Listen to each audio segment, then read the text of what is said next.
한국직업방송과 연합뉴스TV가 함께 만드는 취업 전문 뉴스 투데이 고용플러스입니다. 정부가 최저임금 결정 시 전문가 의견 반영을 강화하는 방향으로 체계를 이원화하는 개편안을 확정했습니다. 하지만 노동계는 사측 주장을 수용한 것이라며 강하게 반발해 법 개정 과정에서 진통이 예상됩니다. 조성혜 기자의 보도입니다.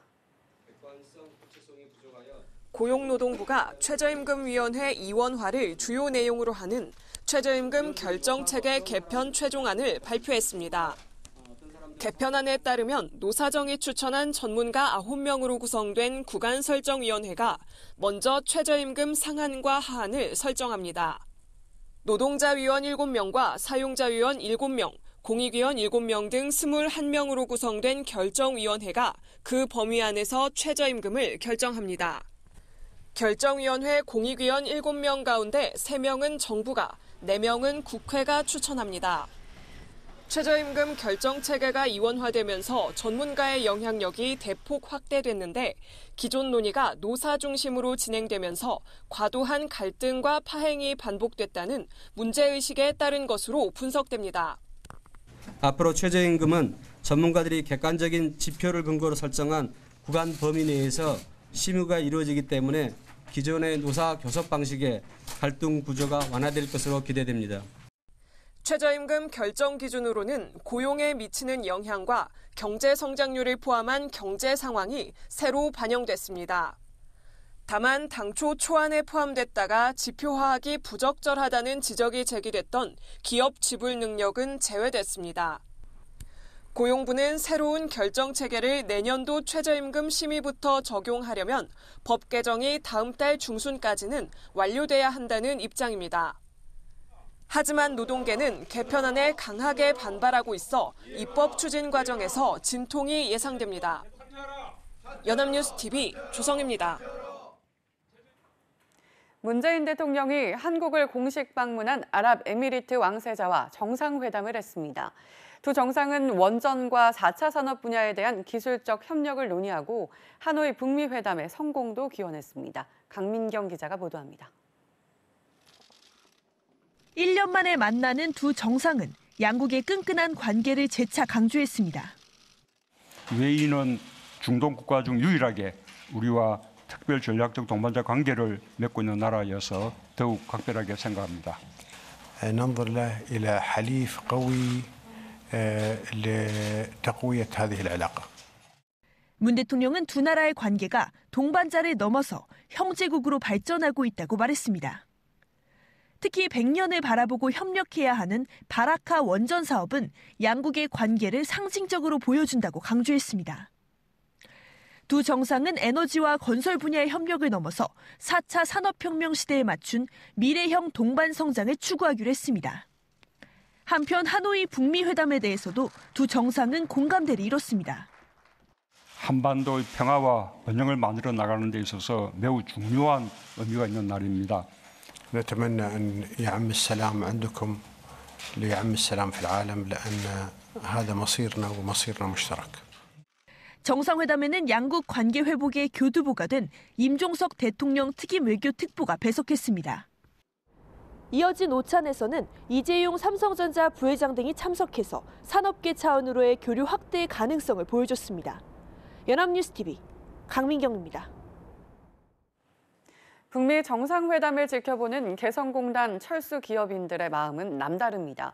개성공단 재가동의 계기가 되길 기대하면서도 또다시 무산되지 않을까 걱정도 많습니다. 박준영 기자입니다. 3년 전 개성공단 폐쇄로 도망치듯 빠져나와 있던 섬유업체 대표 이종덕 씨. 이번 북미 정상회담이 개성공단 재가동을 위한 분수령이 되길 바라고 있습니다. 개성공단의 대체지로 해외 공장을 차렸지만 현지 근로자와 소통이 어렵고 작업 숙련도도 낮아 매출이 40%나 줄었던 터라 간절함은 더 큽니다. 이번 기회에 개성공단이 재가동된다면 저는 주저없이 무조건 개성공단으로 들어가서 북한 근로자들과 다시 한번 손잡고 생산에 전념하고 싶습니다. 개성공단 철수 기업들은 이런 바람 속에 2차 북미 정상회담을 TV로 지켜봤습니다.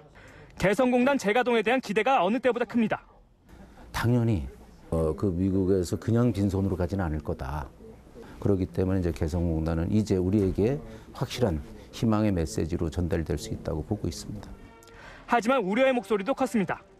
이번처럼 분위기가 고조된 상황에서 자칫 기대했던 결과물이 없다면 개성공단 재가동 시기를 기약하기 어려울 수 있기 때문입니다. 그 2차 북미 정상회담이 설사 우리 기업인들에게 만족스럽지 못한 결과가 도래되어졌을 때 우리는 희망의 끈을 가지고 싶지만 현실적으로 그렇게 인내하기가 쉽지 않을 거다라는 그런 생각이. 개성공단 기업 비상대책위원회는 북미 정상회담 결과를 지켜본 뒤 대응책을 세우겠다는 입장입니다. 연합뉴스TV 곽준영입니다. 지난달 생산과 소비, 투자가 지난해 말보다 모두 늘어난 것으로 나타났습니다. 통계청에 따르면 지난달 산업생산지수는 자동차와 도소매업 생산 증가 덕분에 지난해 12월보다 0.8% 상승했습니다. 소비 판매액 지수는 음식료품과 화장품 소비 증가에 힘입어 0.2% 상승했습니다. 또 기계류 투자가 늘면서 설비 투자는 2.2% 증가했습니다. 건설업체가 실제 시공한 실적을 보여주는 건설기성은 2.1% 늘었습니다. 생산과 소비, 투자 지표의 동반 상승은 지난해 10월 이후 3개월 만입니다. 하지만 현재 경기를 보여주는 동행지수 순환 변동치와 향후 경기를 예측하는 선행지수 순환 변동치는 각각 0.1포인트와 0.4포인트 하락했습니다. 중소기업이 체감하는 경기 심리지수가 넉 달 연속 하락한 끝에 반등했습니다. 중소기업 중앙회가 최근 중소기업 3,150개를 대상으로 3월 경기 전망 지수를 조사한 결과 86.6으로 전달보다 10.3포인트 상승했습니다. 지난달은 76.3으로 2015년 2월 관련 통계 작성 이후 가장 낮았습니다. 정부의 각종 지원 정책 확대와 신학기 등 계절적 요인이 복합적으로 작용해 중소기업 경기 심리지수가 상승한 것으로 분석됐습니다. 당초 2028년으로 예상됐던 인구 감소가 더 앞당겨질 전망입니다. 지난해 합계 출산율이 1명도 안 돼 역대 최저로 떨어졌기 때문인데요. 부부가 자녀 1명도 채 안 낳는다는 말인데 도시국가를 제외하면 평시에는 세계적으로 처음 있는 일이라고 합니다. 소재영 기자입니다. 서울의 한 초등학교. 지난해 개교한 지 50여 년 만에 문을 닫았습니다. 입학생이 점점 줄어 운영이 어려워지자 폐교를 결정한 겁니다.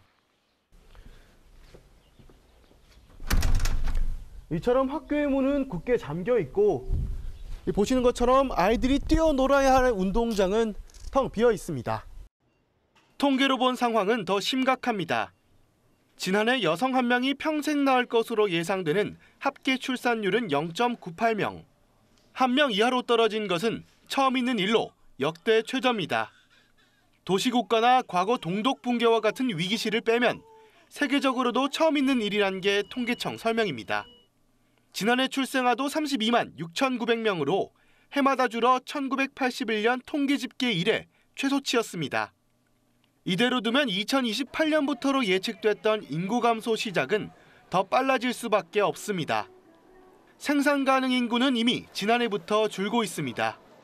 합계 출산율이 2.1명 정도가 이제 유지가 돼야 인구수가 그대로 유지되는 수준인데 인구 감소의 속도가 굉장히 빨라질 수 있다라는 것을 의미하는 것입니다. 저출산의 원인은 20, 30대 인구 자체가 줄고 혼인율도 계속 떨어지고 있기 때문입니다. 2006년부터 저출산 대책에 쏟은 예산만 143조 원인데도 헛돈만 쓴 셈입니다. 이 때문에 아동수당과 국공립 어린이집 확충 등 이미 결혼한 가정의 일가정 양립뿐만 아니라 혼인율 자체를 높이는 정책을 강화할 필요성이 제기됩니다. 연합뉴스TV 소재형입니다. 1일부터 대형 사립 유치원을 대상으로 국가관리 회계 시스템 에듀파인이 도입됩니다. 하지만 의무 도입 대상 유치원들의 참여율이 30%도 되지 않는 것으로 밝혀졌습니다. 백기련 기자가 보도합니다. 다음 달 1일부터 원화 200명 이상의 대형 사립 유치원에 국가관리 회계 시스템인 에듀파인이 우선 도입되는 가운데 대상 유치원들의 신청이 극히 저조한 것으로 드러났습니다. 시행 대상 사립 유치원이 196개소로 가장 많은 경기도교육청이 자료를 공개하지 않은 가운데 일부 시도에서는 단 한 곳도 에듀파인 신청을 완료하지 않았습니다. 대상 유치원이 36곳인 대구와 8곳인 충북은 신청률이 0%이며 대전은 1곳, 경북은 3곳입니다. 인천과 울산, 경남도 신청률이 저조합니다. 서울과 부산, 광주는 상대적으로 신청률이 높고 전남과 제주도는 모두 참여 신청을 완료했습니다. 의무 적용 대상인 사립유치원은 581곳으로 경기도 교육청의 수치를 제외하면 신청률이 약 30%에 그칩니다.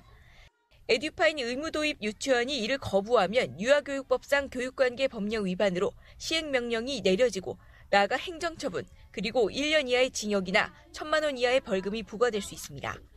국내 최대 사립유치원단체인 한국유치원총연합회는 에듀파인 거부 입장을 고수하고 있는 가운데 조금씩 세를 불리고 있는 또 다른 단체 한국사립유치원협의회는 협력 의사를 밝혔습니다. 한사협은 사립유치원의 투명성과 국민 신뢰 회복을 위해 에듀파인 참여에 적극 호응하겠습니다. 에듀파인 도입이 초읽기에 들어간 상황. 각 시도교육청은 대상 유치원 설득 작업을 해나가되 거부 시 엄정 대응하겠다는 입장입니다. 연합뉴스TV 백기란입니다. 블로그나 SNS와 같은 뉴미디어 소통 창구가 거짓 후기 등으로 도배되며 소비자들을 현혹하는 온상으로 악용되고 있습니다. 관계 당국의 규제 강화뿐만 아니라 소비자를 위한 구체적인 지침도 마련돼야 한다는 지적이 나옵니다. 황정현 기자입니다. 최근 지역 맘카페에서 실제 후기인 것처럼 속여 허위 광고를 한 병원 등이 무더기로 적발됐습니다. 서울 성동경찰서는 2015년 2월부터 지난해 9월까지 전국 180여 개 맘카페에서 회원인 척 활동하며 가짜 광고 2만 6천여 개를 게시한 혐의로 26명을 입건했습니다. 이 같은 인터넷 조작 후기 사례는 블로그가 대표적입니다. 최근에도 서울의 한 업체가 액상차를 판매하면서 블로그 체험단을 모집한 뒤 상품을 무상으로 제공하고는 후기를 작성하게 했다 적발되기도 했습니다. 대가성이 있다면 협찬 문구를 고지하도록 제도가 개선됐지만 장소만 바꿔가며 반복되고 있는 겁니다. 인스타그램이 SNS의 대세로 떠오르자 팔로워에게 막강한 영향력을 지닌 인플루언서를 통해 광고가 아닌 듯 상품을 광고한 행위도 적발 대상에 올랐습니다. 현행법상 자발적 후기를 가장해 가짜 후기를 올려 불법 광고를 하면 업무방해나 정보통신망법 등에 의해 처벌을 받게 됩니다. 근데 맘카페라든지 이런 파워블로거나 이 유튜버 그를 어떻게 이용을 해서 아주 그럴듯한 메시지를 만들어서 전파를 하느냐 그거를 주문을 해요. 앞으로도 더 많아질 수밖에 없는데 지금 현재는 아주 무방비 상태라서 그거에 대한 대비가 이제 본격적으로 필요해지는 것 같습니다. 소비자를 위한 구체적인 대처 방법과 지침 등도 마련돼야 한다는 지적입니다. 연합뉴스TV 황정현입니다. 정부가 전국의 장애인 편의시설이 질적, 양적으로 크게 개선됐다는 조사 결과를 내놨습니다. 틀린 말은 아닙니다만 정작 장애인들은 설치만 신경 쓸 뿐 관리가 부실하고 장애인의 접근성이 떨어져 편의시설 증가를 체감하기 어렵다고 말합니다. 조성음 기자입니다. 장애인 전용 주차장부터 점자 블록, 지하철역 리프트까지 우리 주변에서 자주 볼 수 있는 장애인 편의시설들입니다. 정부가 지난해 장애인 편의시설 실태를 전수조사한 결과 설치 비율은 80.2%, 법적 기준에 맞게 설치된 비율은 74.8%였습니다. 5년 전 통계나 조사 초기에 비하면 크게 높아진 겁니다. 장애인의 접근성이 향상됐다는 평가도 나왔습니다. 하지만 실제 사정이 통계와 꼭 일치하지는 않는 게 현실입니다. 장애물 없는 생활 환경임을 나타내는 베리어 프리 인증시설인 서울 광화문 광장을 비롯해 서울 도심에서도 깨지거나 벗겨져 바닥이 보이는 점자 블록은 쉽게 발견할 수 있습니다. 정부 서울청사 앞 인도에 설치된 점자 블럭입니다. 보시다시피 점자 블럭 옆에 턱이 있어 이용하던 보행약자들이 걸려 넘어질 가능성이 있습니다. 장애인 전용 주차장에 전용 표시가 없는 것을 비롯해 기준을 어긴 곳도 보입니다. 가장 큰 어려움은 정작 이를 장애인 편의시설까지 장애인이 접근하기가 힘들다는 점입니다. 편의시설이 늘어나는 데까지 접근하는 것도 일단은 제반시설이 갖춰지지 않아서 체감도가 떨어지고요. 또 편의시설을 이용하는 장애인을 보는 사회적 시선이 나아져야 하고 편의시설도 장애인들이 체감할 만큼 편리하게 구축돼야 한다고 입을 모았습니다. 연합뉴스TV 조성음입니다.